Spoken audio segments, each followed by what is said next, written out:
6 people, 1 photograph, a mystery that has haunted researchers for over a century. Atlanta, Georgia, 1897. Inside a prestigious photography studio on a crisp October afternoon, a prosperous black family arranges itself before the camera. The father, dressed in a perfectly tailored suit, stands with quiet authority. The mother, elegant in a high-necked Victorian dress with fashionable sleeves, sits poised and dignified. Their 3 older children position themselves carefully around their parents, expressions serious as the era demanded. And there, seated in the mother's lap, is a child who doesn't seem to belong. A small girl, perhaps 6 or 7 years old, whose skin appears impossibly pale against her mother's dark hands, whose hair gleams an inexplicable light blonde beneath its carefully tied ribbon, whose entire presence in this frame raises a question that no one, not the archivists who catalogued it, not the historians who studied it, not the genealogists who referenced it, has ever been able to answer. Who is this child and why is she here? For 128 years, this photograph has existed in silence, holding its secret close. It has been filed, stored, digitized, and displayed. People have looked at it hundreds of times, but no one understood what they were seeing. No one knew that this single image contained evidence of something extraordinary. A medical condition misunderstood in its time, a family's fierce and dangerous love, and a life that should never have been possible in the brutal reality of Jim Crow America. Until now, if you want to discover the shocking truth behind this mysterious photograph and learn how one researcher finally solved a 128-year-old puzzle that will change everything you thought you knew about the past, subscribe to this channel and hit the like button. What you're about to discover will leave you speechless. Dr. Rebecca Torres was 6 months into digitizing 19th century Southern photography when she opened catalog file 3847. It was late February 2025. Nearly midnight in her Duke University office, and she was working through the final boxes from a recently acquired Atlanta collection. The photograph appeared routine at first, prosperous black family, formal studio setting, Victorian era. She began filling out the standard documentation form, estimated date, photographic process, probable location. Then she adjusted the screen brightness to examine details more carefully. Her fingers stopped moving across the keyboard. She stared at the monitor for several long seconds, then leaned closer, squinting. She zoomed the image to 200%. Then 400%. That can't be right, she whispered. The family in the photograph was unmistakably African American. The parents, the 3 older children, all clearly black. Their clothing was expensive and well-fitted. Their posture spoke of dignity and prosperity. The studio backdrop and lighting indicated this was a significant, carefully planned portrait. But the youngest child, a small girl seated centrally in the mother's lap, appeared to be white. Not light-skinned black, not biracial, white. Even in the sepia tones of 1890s photography, the contrast was impossible to miss. The child's skin was dramatically, shockingly lighter than everyone else in the frame. Her hair, styled carefully with a dark ribbon, appeared blonde, almost platinum in tone. Her small pale hands rested against her mother's dark sleeve like snow against midnight. Rebecca had studied historical photography for 15 years. She understood the technical limitations of 19th century cameras, the ways aging and chemical processes could alter images, the common degradation patterns in old photographs. This wasn't any of those things. The image quality was excellent. There was no evidence of retouching, composite work, or multiple exposures. The lighting was consistent across all subjects. This was a genuine, unaltered photograph of 6 people posed together, 5 black, 1 apparently white. Rebecca's mind raced through possibilities. Adoption? But interracial adoption by black families in 1897, Georgia would have been virtually impossible and certainly dangerous. A neighbor's child included for some reason? But why would a formal, expensive studio portrait include someone else's child, positioned so intimately in the mother's arms? A photographic error?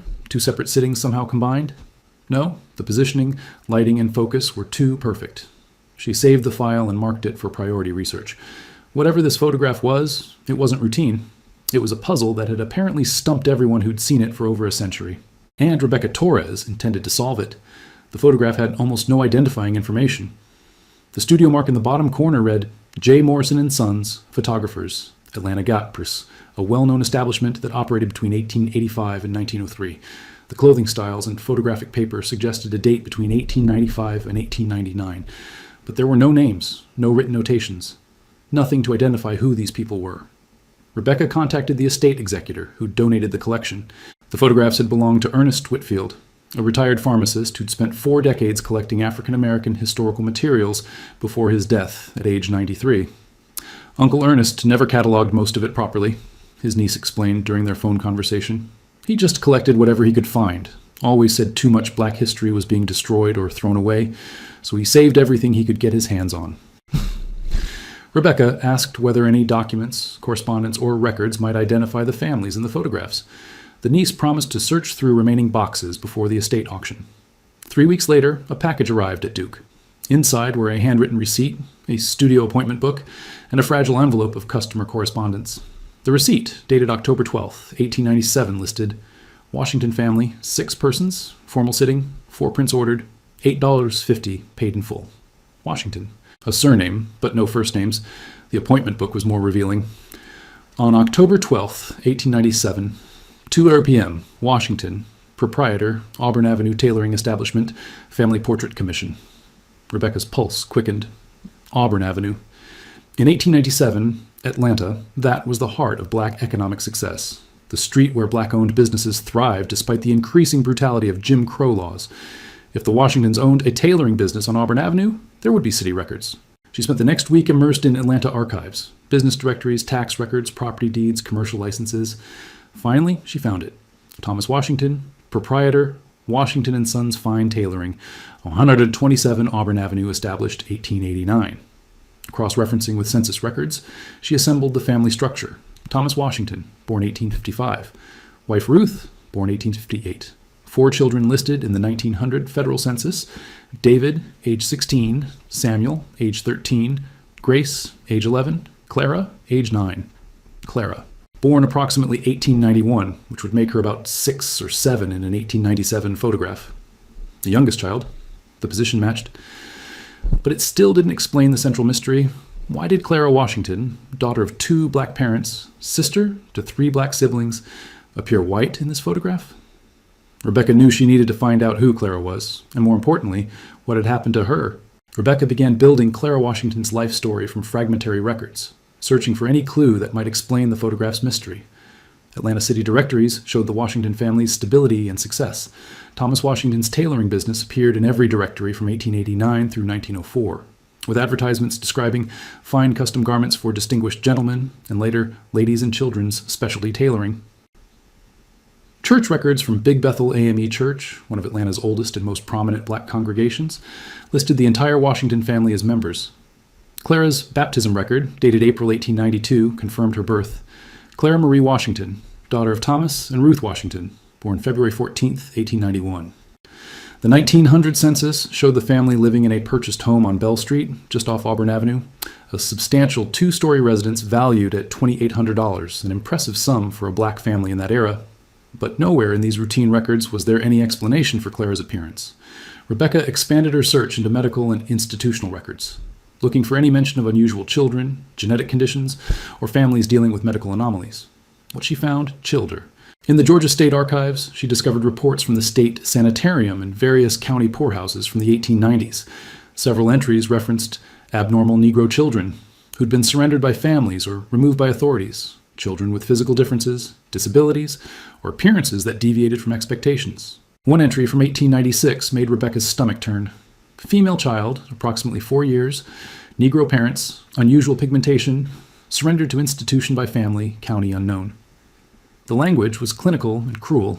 These children were treated as curiosities, defects, shameful secrets to be hidden away. Yet Clara Washington hadn't been hidden. Rebecca found her name in the 1899 Sunday school enrollment at Big Bethel. Clara Washington, age 8, intermediate class. She was attending church openly, participating in children's programs. In 1902, Gate City Colored School records listed Clara as a student, though with an unusual notation: modified attendance schedule, supplementary home instruction approved by administration. The school had made accommodations for her, but she was enrolled. She was being educated. She was part of the community. Whatever Clara's condition was, her family wasn't hiding her. They were raising her openly in a society that typically punished difference with violence or institutionalization. But Rebecca still didn't know what that condition was. The photograph showed the visual evidence, but without medical expertise, she couldn't interpret what she was seeing. She needed a specialist, someone who could look at a 128-year-old photograph and diagnose a mystery that had remained unsolved for over a century. Rebecca contacted Dr. James Mitchell, a geneticist at Emory University whose research focused on hereditary conditions and their historical documentation. She sent him the digitally enhanced photograph without explanation, asking simply, "What do you see when you look at this child?" His response came within 2 hours.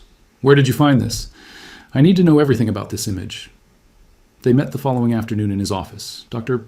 Mitchell had already printed the photograph in high resolution and pinned it beside modern clinical images on his bulletin board. This isn't a white child, he said immediately, pointing to Clara's figure in the photograph. This is a black child with complete oculocutaneous albinism. Rebecca felt her breath catch. Albinism? Look at the characteristics, Dr. Mitchell explained, his finger tracing Clara's features. The dramatically reduced pigmentation, not just lighter skin, but near total absence of melanin. The very light hair, probably white blonde or platinum. And if we could see her eyes in color, they'd almost certainly be blue or gray with visible red reflex from light hitting the retina. He pulled up clinical photographs on his computer. Oculocutaneous albinism is a genetic condition affecting melanin production. It occurs in all populations, including people of African descent. In black individuals, the contrast is particularly dramatic, exactly what we're seeing in this 1897 photograph. Rebecca stared at the image with new understanding. So, she wasn't a white child in a black family. She was their biological daughter with a genetic condition. Exactly, and that makes this photograph historically extraordinary. Dr. Mitchell's voice carried intensity now.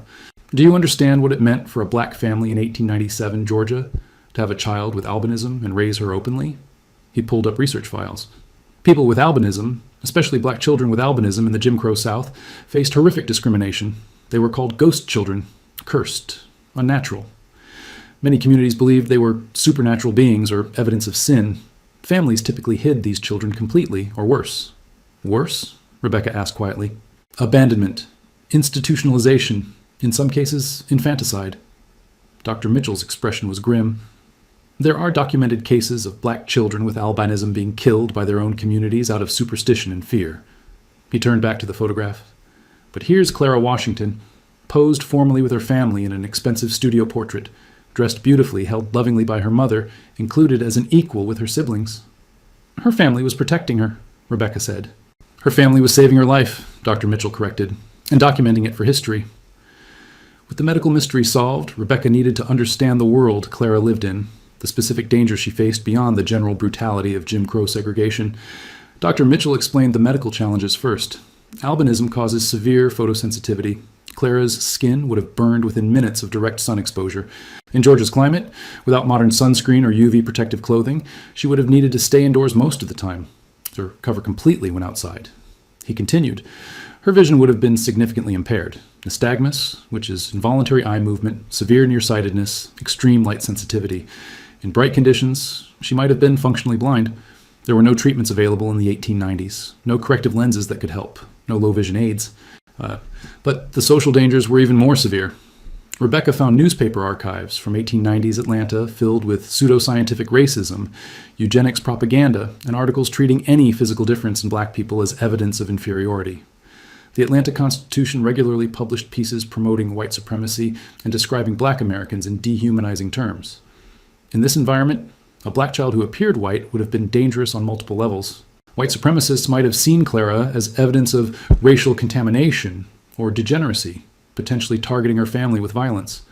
Black communities, influenced by African spiritual beliefs carried through slavery, sometimes viewed albinism as supernatural or cursed, leading to ostracism or worse. Rebecca found a chilling article from the Savannah Tribune, a black newspaper dated 1893, Tragic Death of Unusual Child. The brief report described a 6-year-old with white appearance born to colored parents who died under suspicious circumstances in rural Georgia. The article implied the death wasn't accidental but didn't elaborate. This was the reality the Washingtons navigated. Yet they'd not only kept Clara alive, they'd brought her to a public photography studio, posed her prominently in their family portrait, and ordered multiple prints to display. Rebecca found the studio's advertising from 1897. Morrison & Sons was one of Atlanta's premier photography establishments, serving both white and black clients in separate sessions. A sitting cost, $8.50, nearly a week's wages for most workers. The Washingtons had spent significant money to create a formal document declaring Clara's place in their family. In an era when most families with children like Clara hid them completely, this was an act of defiance. But how had they protected her? How had Clara survived childhood when so many others didn't? Rebecca needed to find evidence of the family's protective strategies. Rebecca began searching for clues about how the Washingtons kept Clara safe while raising her openly. She found evidence in unexpected places. A classified advertisement in the Atlanta Independent, a black-owned newspaper from March 1898. Washington & Sons Tailoring, now offering ladies and children's garments, specializing in lightweight fabrics with superior coverage and comfort for summer wear. Rebecca understood immediately. Thomas Washington had expanded his business to create protective clothing for Clara, long sleeves, high collars, tightly woven fabrics that would block ultraviolet light, and made it a general service so it wouldn't draw attention specifically to his daughter's needs. The 1900 census revealed another layer of protection. The Washington household included Ruth's unmarried younger sister Anna, age 34, listed as residing with family, occupation, domestic duties. But cross-referencing with church records showed Anna taught Sunday school and coordinated children's programs. Anna wasn't just living with them, she was Clara's full-time caretaker and guardian. Property records from 1895 showed the Washingtons had carefully chosen their home, a 2-story house on Bell Street with covered front and rear porches, mature shade trees on property, northern exposure. They'd selected a house where Clara could be outside safely, protected from direct sunlight by shade and covered spaces. The modified school arrangement Rebecca had found earlier now made more sense. Gate City Colored School's 1902 records showed Clara attending classes, early morning and late afternoon sessions only with approved home instruction supplement. The school administrators had worked with the family to create a schedule that allowed Clara to attend when the sun was less intense, while providing additional education at home during peak daylight hours. Rebecca found one more crucial detail in Big Bethel AME church records. A notation from 1899 stating that special provisions made for Washington family seating, north side, shaded location, accommodation approved by council. Even the church had adapted its space to protect Clara, giving the family a permanent seat where she could attend services without sun exposure through the windows. The pattern was unmistakable. The Washingtons had built an entire infrastructure around Clara's needs, using their business success and community standing not to hide their daughter, but to create a life where she could participate safely. And their community, their church, their school, their neighbors on Auburn Avenue had helped them do it. This wasn't just one family's love story. It was evidence of a broader network of Black Atlantans who chose protection and inclusion over the prejudice that dominated the society around them. Rebecca knew that finding Clara's own words would be nearly impossible. Most Black women from this era left few written records, and someone with Clara's medical challenges would be even less likely to appear in historical documents. But she searched anyway. She contacted the Atlanta University Center archives, explaining what she was looking for, anything related to Clara Washington, born 1891, who would have been a young woman in the 1910s. The archivist called back 4 days later, excitement clear in her voice. I found something. Not much, but it's definitely her. Rebecca drove to Atlanta that afternoon. The archivist led her to a temperature-controlled reading room and carefully placed a worn ledger on the table. This is from the Phyllis Wheatley YWCA, which served Black women and girls in Atlanta from 1910 through the 1960s. They offered classes, cultural programs, and social activities. She opened the ledger to a marked page. In the attendance records for a 1913 poetry reading series, Clara M. Washington, age 22. She participated in their programs. The archivist continued, flipping through pages. Look, 1914, music appreciation course. Here, 1915, member of the literary discussion group. She was active in their social and cultural activities. Rebecca felt tears forming. Clara had lived a social life as a young woman. She hadn't been isolated or hidden. Then the archivist pulled out a slim folder. This is what I really wanted to show you. Inside was a single sheet of paper, a handwritten contribution to the YWCA's 1916 newsletter titled On Being Seen, the author, C.M. Washington. Rebecca read carefully, her hands trembling slightly. There are days when the sun feels like an enemy, when the brightness of the world forces me to retreat inside, when I must experience life through windows instead of directly. But I have learned this truth. Being seen is not the same as being visible. My family sees me, not my difference, but my soul. My community sees me, not as strange, but as their daughter, their sister, their neighbor. I see myself not through others' fear or curiosity, but through the love that has surrounded me since my first breath. That love taught me I belong in this world, even when the world was not built for people like me. Rebecca sat motionless, reading Clara's words again and again, understanding that she'd found something precious. Direct testimony from a woman who shouldn't have survived, speaking across 109 years. Armed with Clara's own voice from 1916, Rebecca intensified her search for records of Clara's adult life. If she'd been active in the YWCA and writing for their newsletter in her mid-20s, there had to be more. She found it in the Atlanta City Directory. 1918, Washington, Clara M. Our music instructor, residence 127 Auburn Ave, music instructor. Clara had become a teacher. Rebecca requested employment records from the Atlanta Public Schools archives. What arrived astonished her. Clara Marie Washington had been employed from 1917 to 1949, 32 continuous years, as a music teacher in schools serving black children throughout Atlanta. The records showed she taught piano, music theory, vocal training, and directed student choirs. Rebecca understood the brilliance of this choice. Music instruction happened indoors, often in interior rooms or basements where light was minimal. Piano teaching was conducted one-on-one or in small groups, not requiring a teacher to see clearly across large spaces. Clara had found a profession perfectly suited to her medical limitations, while allowing her to contribute meaningfully to her community. Then Rebecca discovered a photograph in a 1924 issue of the Atlanta Daily World, the city's black newspaper. The image showed the faculty of Gate City Colored School, the same institution Clara had attended as a child with special accommodations. There, in the second row, stood a woman wearing a wide-brimmed hat and long sleeves despite the apparent summer heat. Clara Washington, age 33, now teaching at the very school that had welcomed her as a student. More evidence emerged. A 1932 church program from Big Bethel AME listing Clara Washington as director of the children's choir. A 1938 photograph of a student piano recital showing Clara seated at the instrument, her face turned slightly away from the camera to avoid the bright flash. The 1940 census listed Clara living with her widowed mother, Ruth, now age 82. Clara's occupation, teacher, public school system. Style wherein Clara had never married or had children, likely a deliberate choice, understanding the genetic nature of albinism and the challenges of her own experience. But she'd built a life of purpose, service, and community contribution. She'd done more than survive in a world that told her she shouldn't exist. She'd thrived, touched hundreds of lives through her teaching, and carved out a space of dignity and respect in a society built to deny her both. The girl in the 1897 photograph had grown into a woman of quiet, powerful resilience. Rebecca found Clara's death certificate in the Georgia Vital Records Archive. Clara Marie Washington died January 8, 1970, age 78, Atlanta, Georgia. Cause of death, metastatic melanoma. The cruel irony struck Rebecca immediately. Clara had lived decades longer than anyone might have expected, carefully protected from sun damage by her family's vigilance and her own precautions. But albinism's brutal reality was that even minimal UV exposure accumulated over a lifetime, and without melanin's natural protection, skin cancer was nearly inevitable. Clara had outlived both her parents, her brothers David and Samuel, and her sister Grace. She'd witnessed the transformation of Auburn Avenue from the center of black prosperity to a street struggling with urban renewal. She'd lived through Jim Crow's worst years and seen the civil rights movement begin to dismantle the system that had threatened her existence. The death certificate listed her residence as the house on Bell Street, the same property her parents had purchased in 1895. She'd spent her entire 78 years in that house. Rebecca requested probate records. Clara's will, filed February 1970, was straightforward.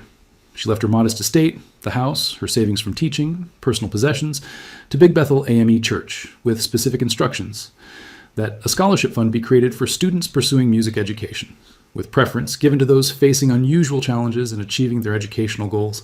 C, the Clara Washington Music Scholarship had been awarded annually from 1971 through 1994, supporting 23 students before the fund was absorbed into a larger church scholarship program.